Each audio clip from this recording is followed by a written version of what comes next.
So, since we finished the last video essay and started to work on the next one, the global news cycle has changed. In the past 2 weeks, the number of cases of COVID-19 outside China has increased 13-fold.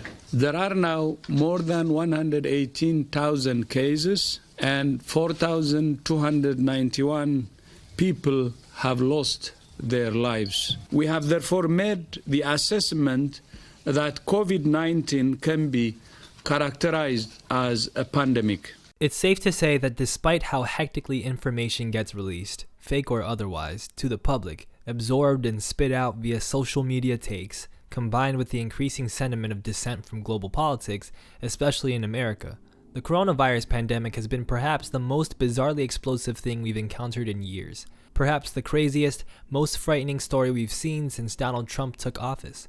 Perhaps the most indicative of our global failings, thanks to our devotion to corporate capitalism. As SNL character Stefan would say, this story has everything. Incompetent bureaucracy, apocalyptic sports memes, and of course, good old-fashioned racism. Mostly in this case pointed towards East Asian people because of this disease's nominative origins in China. Since Stan Twitter, and naturally Twitter in general, have a large place in social discourse today, they play a large role in coronavirus discourse as well. BTS Army, the fandom that I'm a part of, is the internet's biggest fandom right now and for myriad reasons has become the target for a lot of criticism and jokes. Given that BTS are a K-pop group, partially, and that Army is a K-pop fandom, basically, so much of the ire they draw is based on people's conceptions of K-pop and its fans, for better and usually for worse.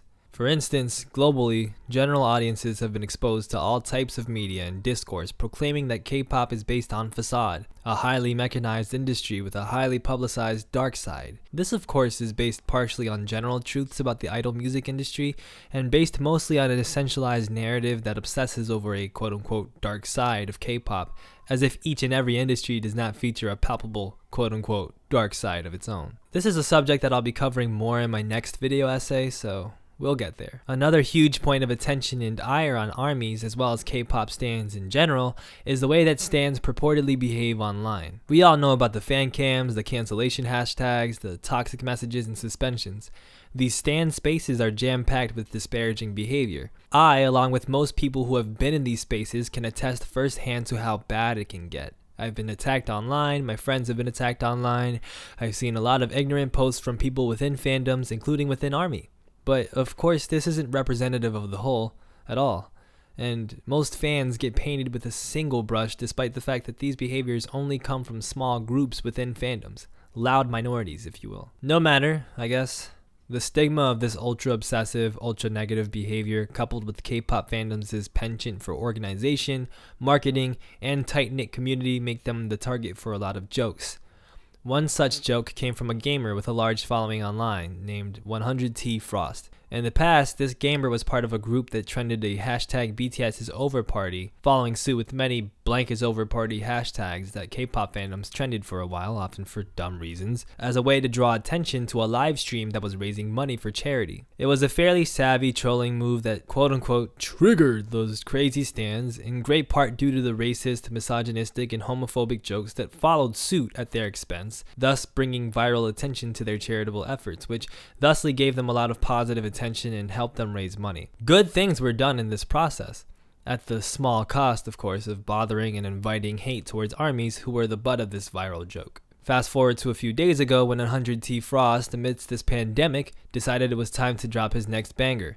A tweet which merely reads, quote-unquote, if BTS gets coronavirus, the stans are gonna find a cure within 24 hours. The tweet went super duper viral because of course it did. It was very amusing to the gamers and locals, I guess, who don't like BTS fans, don't like K-pop fans, and enjoy taking the piss from them where possible. It also lives in this gray area that to some degree acknowledges the power of the fandom. So there's reason for someone to find it funny simply as a joke about how BTS stans are so dedicated to BTS that they could cure coronavirus if it helped them.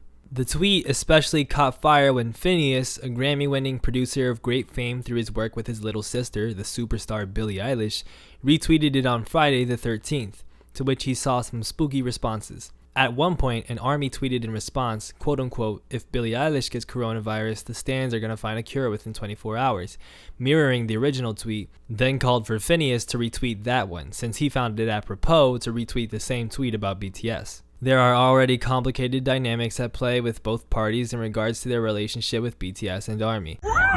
Should I? Yeah! Yeah! Stop! Oh my god, that's so mean. I'm gonna listen to them. They're very nice. They've said some very nice things about me.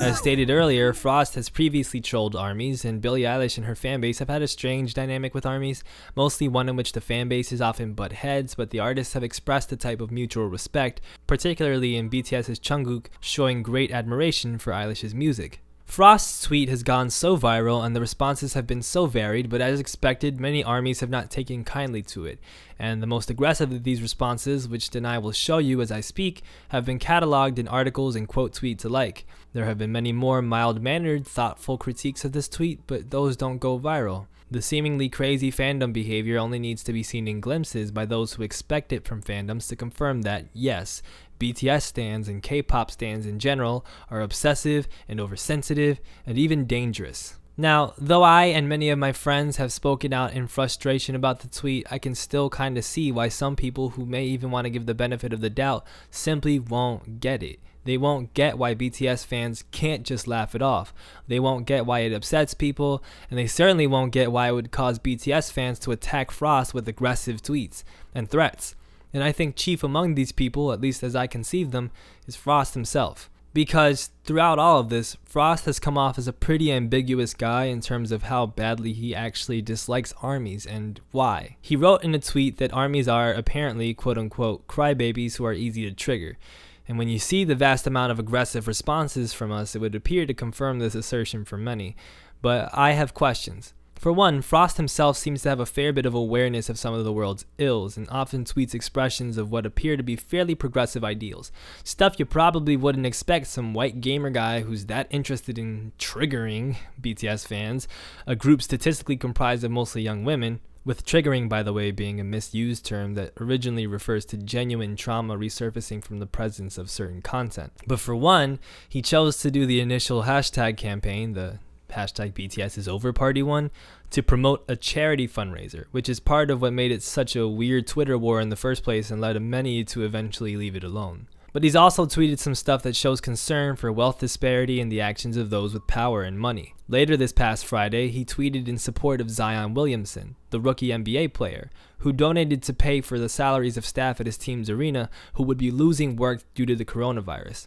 Specifically, Frost said, quote, "It's sad that the players feel more responsible for helping out NBA staff than the billionaire owners," unquote. Days before, he criticized President Donald Trump's handling of the coronavirus. Quote, "Read the replies to this tweet. These morons would rather let a plague run loose in America than let people have access to a life-saving vaccine," unquote. This is not at all his first anti-Trump tweet. On July 14th of this past year, he used fairly thoughtful language to criticize Trump's racism. Quote, telling congresswomen of color that were born in America to, quote, go back to their country, unquote. Trump is getting more and more blatant with showing his racism, unquote. Now, I'm not going to pretend to know what Frost's views are. These statements seem pretty progressive, but it doesn't take the smartest lefty in the vanguard to tweet that Donald Trump and his supporters are ignorant. He might be center-right, center-left, centrist. He might not care much about politics, but he clearly isn't your run-of-the-mill right-wing gamer troll either. So I'm going to now, several minutes into the video, describe what the issues are with the tweet. I'll try to give a compact but effective explanation of why ARMYs found the joke to be gross, why ARMYs often act aggressively against people who joke about BTS in certain ways, and probably some other factors surrounding this whole ordeal. And I'm going to aim it towards Frost as well as his supporters who I don't expect to listen or care about what I or any ARMY has to say, but I also won't deny them the opportunity to reconsider their feelings about this. So for one, the tweet itself. Quote, if BTS gets coronavirus, the stans are going to find a cure within 24 hours, unquote. The first problem here is the racial undertones. It's not explicitly racist in the way the Howard Stern staffer was when he specifically said BTS probably had the coronavirus. It's not visibly racist in the way certain publications have used images of Asian people with masks, including an image of a BTS member, as thumbnails for articles about coronavirus, despite those people not being sick with coronavirus, and despite many coronavirus patients obviously not being Asian. But given this climate where we're constantly seeing overt racism towards East Asian people under the umbrella of coronavirus panic, it really doesn't read well to joke about the biggest East Asian celebrities in music getting coronavirus. As a matter of fact, for several weeks, armies have seen multiple well-engaged tweets that have joked about BTS getting coronavirus. Just straight up racist stuff alleging that the group would have it and that people are panicked about it, for no other reason other than that they're Korean.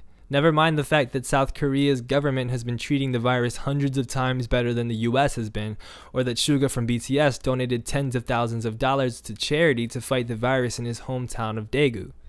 Virus. Why am I saying virus? This is not to say the original intention of the tweet was to make a racist joke, but it definitely was insensitive towards that correlation, which is part of what motivated the Billie Eilish mirror tweet by an army. Billie Eilish, Nicki Minaj, Taylor Swift, Beyonce, Eminem, all of these major stars in the Western world also have devoted fans. Star Wars fans, hacker groups, even gamers all organize online with significant power and support, and often toxicity. But when it comes to coronavirus jokes, the only act that really gets mentioned is the Asian one, BTS. Now, the second problem I and many others have with the tweet, and what I think is a more glaring, direct issue with the tweet, honestly, since it's easy to dismiss the racism part as being unintentional, is that it's based on this idea that armies will only use their special army powers to cure coronavirus if it affects BTS. Firstly, the truth is that BTS fans are already doing more than their part to help with the cause.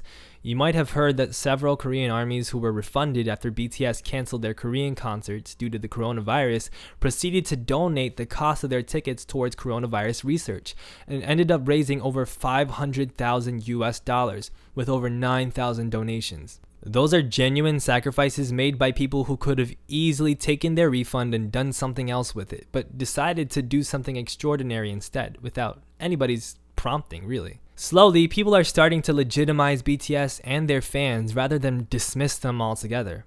YouTuber D'Angelo Wallace did a review of Map of the Soul 7, which was not overall very favorable, but ARMY still gave him support for making a genuine, thoughtful effort to listen and learn about BTS. Rolling Stone did a podcast acknowledging fans' anger towards a lot of BTS's coverage as being based on unfair coverage of the group due to dismissal of boy bands, female fans, and the K-pop industry.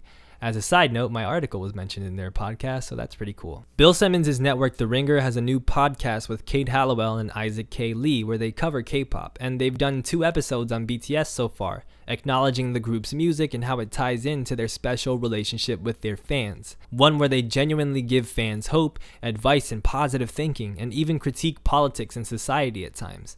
And Dive Studios, which hosts podcasts with Tablo and Eric Nam, are working on a podcast showcasing the amazing stories of what armies can do when pushed in a positive direction.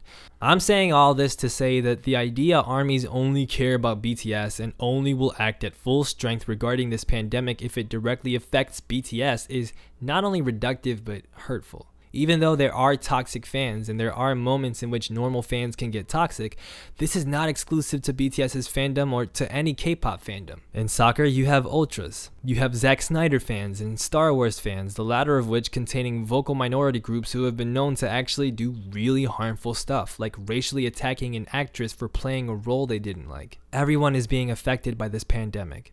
BTS fans everywhere are suffering from this stuff, even the toxic ones that we don't acknowledge. We're all scared, but clearly many of us are doing our best. So the fact that Frost chooses to troll BTS fans instead of genuinely, respectfully approaching us is deeply frustrating and patronizing, because more good could get done if he just used his platform to acknowledge and work with the best of us, or even the most average of us, rather than judge us by the worst of us. I get that this is a joke, but jokes can be criticized too, because jokes make people laugh based on shared beliefs and truths. It's not funny when people you don't know who don't like you gang up on you with jokes about you. You're not going to take that as an opportunity for camaraderie. You're going to recognize the antagonism there. K-pop fans in general are used to antagonism. They shoot for their artists not because they think their artists know who they are specifically or because they think their artists are perfect specimens, but because they recognize their artists are up against a lot of unfairness. They don't get appreciated in the West, which is the cultural center of the world, sadly, despite how hard they work and how good a lot of their work is. They get dismissed under the rationale that they're too perfect, that they're fake, that their music has no soul, even though they're just artists, entertainers, performers like anyone in the US. These ideas can be debunked over and over again, but people rarely care, much less make the effort to change minds. So K-pop fans take it among themselves to market their favorite artists, to show constant support and love for them, and to fight those who these artists can't fight themselves. And this mentality can be really toxic, but it can also lead to amazing things. BTS fans brought BTS's lead single from their newest album, On, to number 4 on the Billboard 200 despite having 0 radio play. Every other metric was comparable and mostly higher than Lady Gaga's numbers for her new single Stupid Love, but because BTS didn't receive a push from people in the Western radio industry, they hit a glass ceiling. BTS fans don't act this energetically just because they think insert member here is attractive. They do it because they want to break that glass ceiling. They recognize that in doing that, it can be beneficial for so many other people. And they recognize that BTS's art and their public communication is actually focused on positively impacting the people who listen, to love themselves, to deal with struggles, etc. So basically, I'm saying the tweet is bad. The ideas people have of armies are bad. And as an army whose life changed because of this fandom, who would probably be in a really bad place without this fandom, and who can see a lot of positive action on behalf of this fandom, I'm getting really tired. I'm really tired of people joking about ARMY. I'm really tired of people not taking BTS or ARMY seriously. I'm really tired of people saying the worst part of BTS or the worst part of K-pop is the fans, when so many of these fans are actually doing incredible work, unprecedented work that nobody else is matching, to bring people together and make a positive difference, despite all the toxicity. I care about a lot of other stuff. I also love the NBA, the MLB, and soccer. I love hip-hop, and I'm really excited for the new Kendrick album.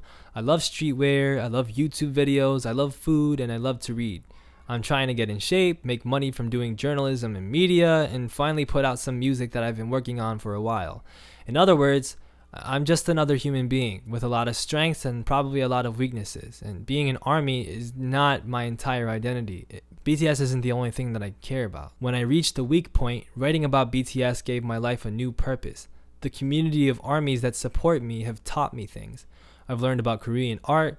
I've learned about food groups, I've learned about academia, I've even learned a ton about skincare. And that's because I was able to look at this fandom, see the passion, see past the negatives, and see that I could do something of value for it. It really wasn't that hard to become an ARMY, and now I feel more like myself than I ever have. But no matter where I look, it feels like all anyone wants to do is push back on this fandom, and I'm going to keep defending it and helping it as much as I can. But the fact that people only want to see certain elements of this fandom and BTS and only want to trigger BTS fans or make fun of BTS fans is just depressing. Because deep down, so much good could happen if people just decided to see us. Some artists are sort of known to be like, oh, that's kind of like, it's almost like a joke artist, you know? If you take your pride out of yourself and listen to the art that they're creating, it's like, there's so much in there. I don't know, My Chemical Romance or Green Day, like, just said some of the most real things that I think I've ever heard, and also been so original and so, like, themselves. The only reason that you're uncomfortable with it is because it's not what you're used to. And I think the world is so, like, caught up with, like, just liking things because everyone else likes them. It's like the wave, like, what is the point? I don't understand.